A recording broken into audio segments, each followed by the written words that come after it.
Echoes of Fallen Gods, a Deepwell Chronicles novel by Mattias von Schantz. Chapter 19. Compromise. The dark smear seeping through the bandage told her the wound had started to bleed again. After delivering their prophecy, the gods had disappeared from Orenleaf as quickly as they had arrived, leaving the two of them alone to figure out how to handle their new situation. Sir Thema had done his best to help her stop the bleeding. He had dressed the wound and carried her to the other Knights Eternal, who were waiting outside the village, hidden by darkness. For R'lyeh, the whole thing had been awkward, to say the least. One minute, they were quite sincerely doing what they could to kill each other, and the next, they were ordained by the gods to work together as a team. Of course, it would have been too much to ask for better circumstances. That said, she didn't have anything personal against him. They had fought because he had interrupted her sacrifice, and that was really all there was to it. If anything, he should be the one holding a grudge against her, given how intent she had been on burning his descendants alive. Then again, R'lyeh had been doing so on Rimura's orders, so if the Knight Eternal had a grievance with anyone, it should be with the gods. But once he had accepted Marika's orders, Sir Thema seemed to have mostly forgotten their previous animosity, completely dedicating himself to the mission his patron had given him. Or at the very least, he had buried it somewhere beneath that thick black armor of his, she thought. She'd better be careful, in case it resurfaced in the future. "We need to find a healer," she said, groaning in pain. Every step the horse took now made her feel as if someone were driving a nail the length of a hand through her side. After resting in his camp for the night, Sir Thema had requisitioned a horse for her from one of his knights. Since then, the two of them had been riding westward toward tyranny, but the pace had been plodding. The Knight Eternal had insisted that they ride only during the day and use the night to sleep, and in her case to recover. But even the daytime progress had been slow, their horses mostly trotting rather than galloping. The first 2 days of their journey had been fine, for the most part. Her wound had stopped bleeding after a couple of hours, and she had thought it had begun to heal. There was no sign of infection. Between them, not much had been said. Sir Thema didn't seem to be the talkative type, R'lyeh concluded, but perhaps he just needed to relax a bit before opening up. If so, Rimura's blood sister was there to help. On the morning of the 3rd day, a couple of hours into their ride, she had first begun to notice the pain.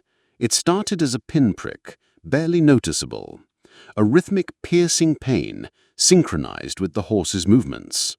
Gradually, it had sharpened into the nail that now seemed to cut through her flesh, as if someone were doing surgery on her while she was still awake. Which, she supposed, wasn't a completely inaccurate description of what Sir Thema had done to her back in Orenleaf. The knight stopped his horse and dismounted methodically. Walking over to where R'lyeh sat, he lifted her coat without saying a word and inspected the bloodied bandage. "We'll stop in Stonewall," he finally said, after pulling it back to get a better look at the wound beneath. "There's a flow walker there who could help us. She's good." R'lyeh spat on the ground in disgust. "I don't want any of those amateurs touching me," she said vehemently, not quite knowing if the disdain she felt was her own or Rimura's. "Let's find a dark flame instead. I want someone with real power from the gods, not a Deepwell user." "I doubt one will be there when we arrive," Sir Thema said gruffly, "but we'll see." "It'll be more efficient that way, too," she explained, or at least tried to. The Knight Eternal didn't seem very open to her ideas. Not that she could blame him.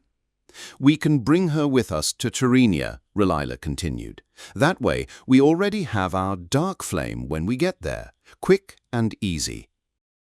So Thema just looked at her as if she were a little child who needed things spelled out for her. Given that he was something like 5 times her age, she supposed she sort of was. "That's not how prophecy works," he told her. "Mardukar said we'd meet the dark flame in Tyranny in 5 days, not meet her in Stonewall in 3 days or Lahaya in 6. Tyranny, 5 days from when he told us. That's 3 days from now. The gods have spoken." Indeed they had, she thought. And if so, "You know what?" she said playfully. "We should just rent a room at the next good inn we find, order 10 bottles of their best wine, and indulge ourselves for a couple of days. Since Mardukar has prophesied we'll be in Tyranny 3 days from now, he'll get us there somehow, without us even having to ride there. Nice and effortless." "Or," the Knight Eternal said, his voice completely devoid of humor, "we could just visit the Flow Walker, get you healed up, and be in Tyranny to meet the Dark Flame on the exact day Mardukar prophesied we would." Relilah sighed, but the motion caused a sharp spike of pain to drill into her side. Maybe, she thought, maybe the knight was right. How bad would it really be to be healed by a Flow Walker anyway? Fire roared from his hands, violent and glorious, like the roiling breath of a dragon writhing through the air, hitting its target with impeccable precision. Or, if Larian was perfectly honest with himself, it was more like it sputtered. Though he did hit his target this time, assuming you were willing to accept a somewhat broader definition of the word target than most people commonly used. But hey, at least it's working now.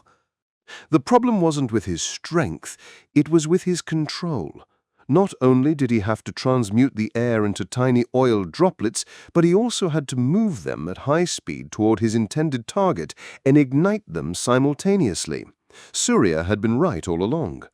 He shouldn't think such thoughts. Before he knew it, he might accidentally say them out loud.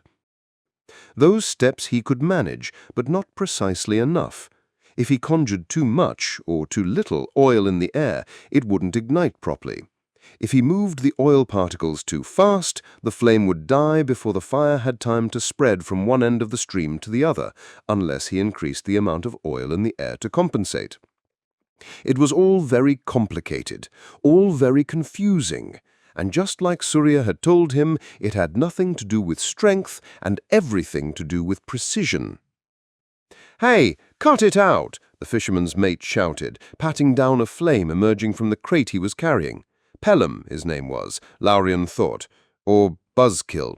He wasn't sure which. They both sounded so similar, he kept confusing them. Pelham, Buzzkill. You really couldn't tell the difference.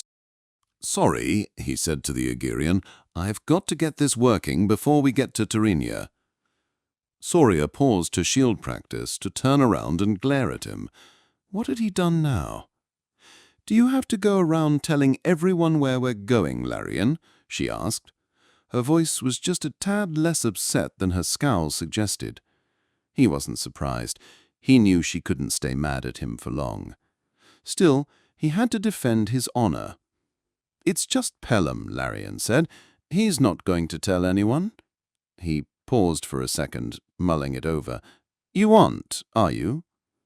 They had arrived in Slackwater 3 hours prior. The fisherman and his helper apparently had some sort of business here. What it was, Larian didn't know. He expected it had something to do with fish. Surya and Larian had stayed below deck for the first part of the journey, but once the river racks diverted north from the border, they had felt safe enough to escape their confinement and enjoy the sun and wind.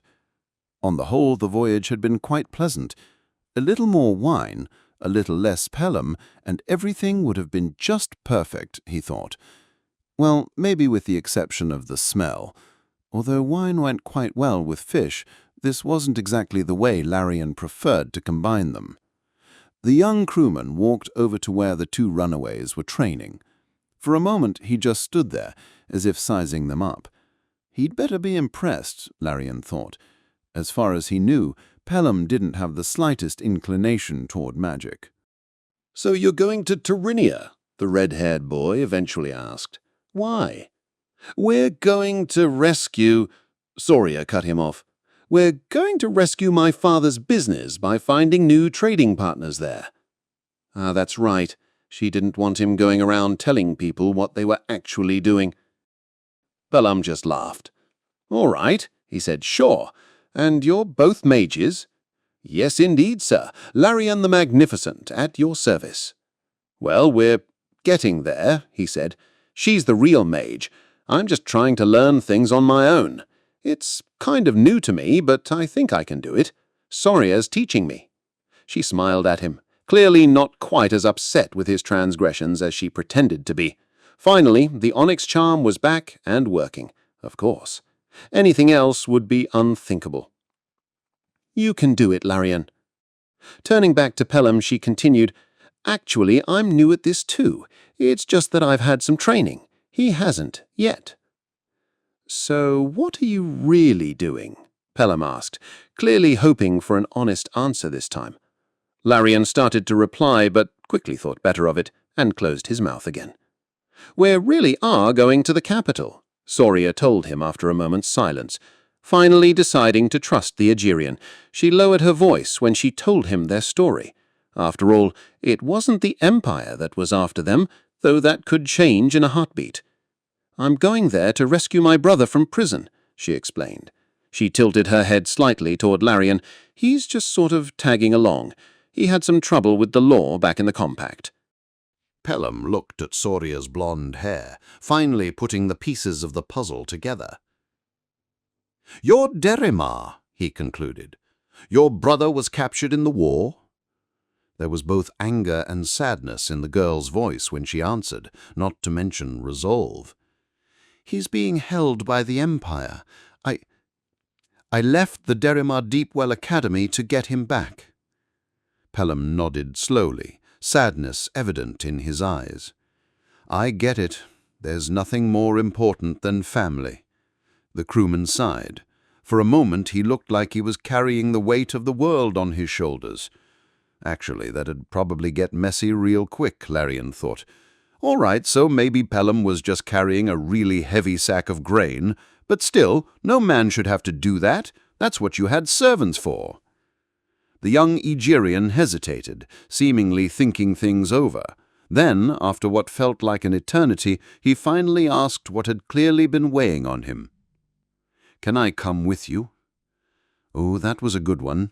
Soria was going to shut him down so hard Larian could practically hear him sizzle already. The boy couldn't even do parlor tricks. They had absolutely no use for him, unless they needed someone to carry their baggage, though he had to admit the fisherman's helper did appear to have some experience with that. Of course, she answered, beaming. That'd be great. Neither of us has ever been there before, but you know the Empire, and we already know you. That's right. Take that, buzzkill. Oh. Why do you want to come with us? Larian asked the boy. Apparently, they were 3 now. I have business to take care of in Tyranny, he said, and I don't think I can do it alone. When Pelham raised his eyes to look straight into Larian's, they were filled with hatred as cold as steel. I have gods to destroy there.